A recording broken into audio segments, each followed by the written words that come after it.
Hi everyone, welcome to my channel, and I want to talk to you about the reason why you should not feed your rabbit with grasses every day, especially now that we're in the rainy season. You see, currently now the moisture content is high, the moisture level is high because of the consistent raining. It's been raining for a very long time now, almost every day.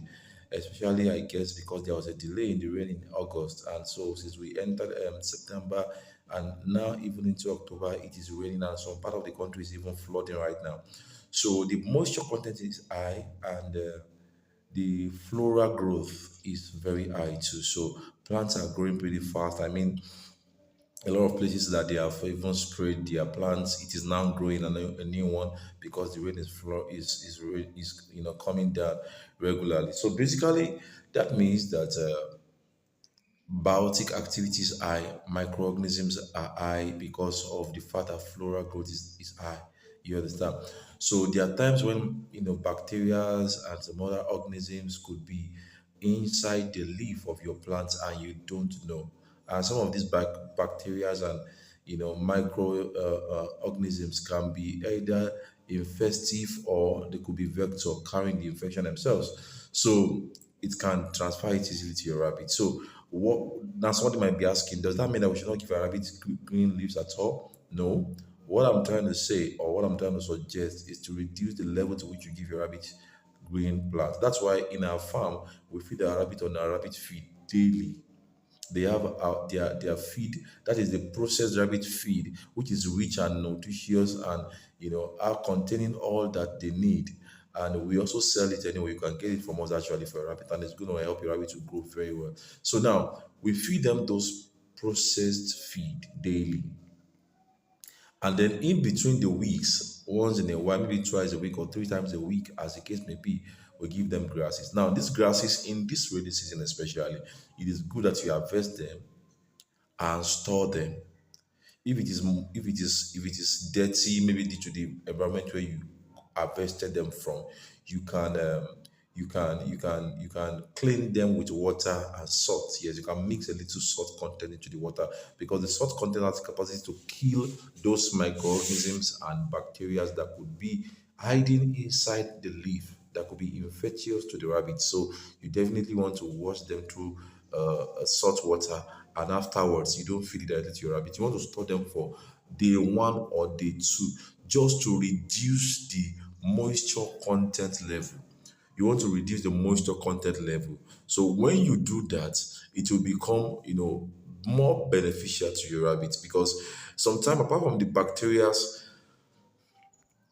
that could be infectious to your rabbit, another thing is that when the moisture content level is high, right, this it can lead to coccidiosis, it can lead to diarrhea, it can just trigger something, it can trigger just because rabbit's digestive system is very, very sensitive.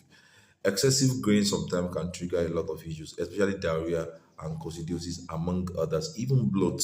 Yes, excessive plants can actually lead to bloating as well, especially excessive fresh plants. So when you keep them for day one or day two, it will help to reduce the moisture content level.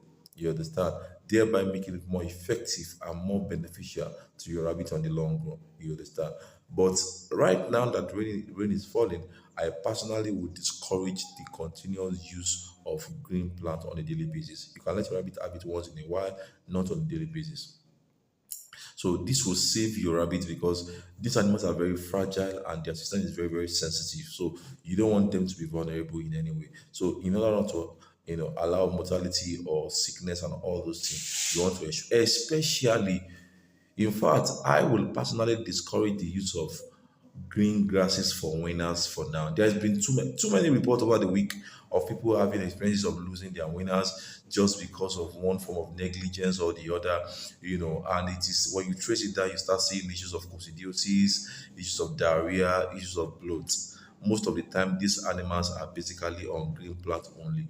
You cannot do rabbit farming and be feeding them on grasses alone. They are going to also give you, you're not spending money to get the grasses for free, Abi. They're also going to give you results that will make it obvious that you never spend money on them. They will give you the kind of result that will make you to know that you were feeding them for free compared to somebody who actually fed them well with a well nourished feed. So you want to ensure that you are not giving them feed. You see, I personally would discourage the use of green leaf, even if it is once in a while. Don't give green grasses to rabbit that are less than 9 weeks. Don't give green grasses to rabbit that are less than 9 weeks. Now, to clarify something, let me clarify some things here. If you harvest grasses like Tridax, like elephant grass, guinea grass, you can actually dry them. As a matter of fact, it does not have to be completely dry.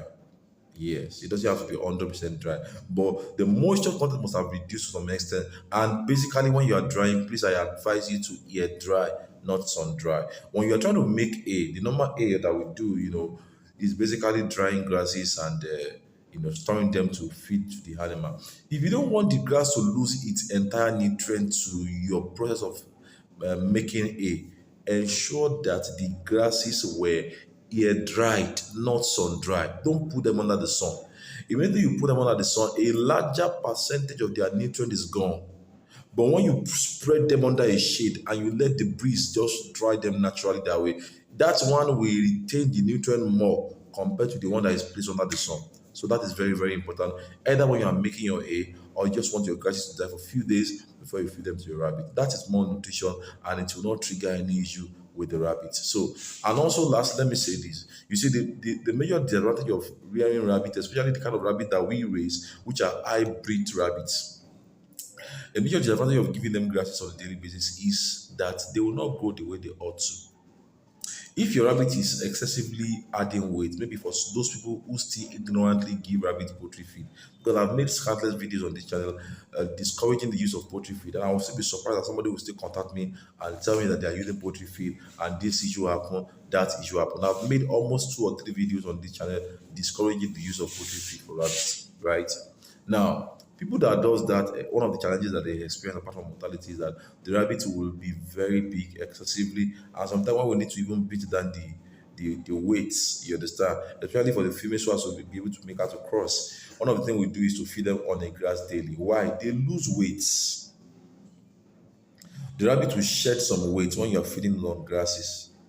So that way it will be able to come and eat. I've experienced that before, even on a normal day when you're not feeding them poultry feed, you understand? It is possible for a female to still grow fast and grow big, probably bigger than what she ought to have grown to at our first crossing, you understand? So, and sometimes we need to just reduce the weight, and that is made easy with hay and grasses. So that is to show you that if you are giving them only hay and grasses, your rabbit will not gain weight as they ought to.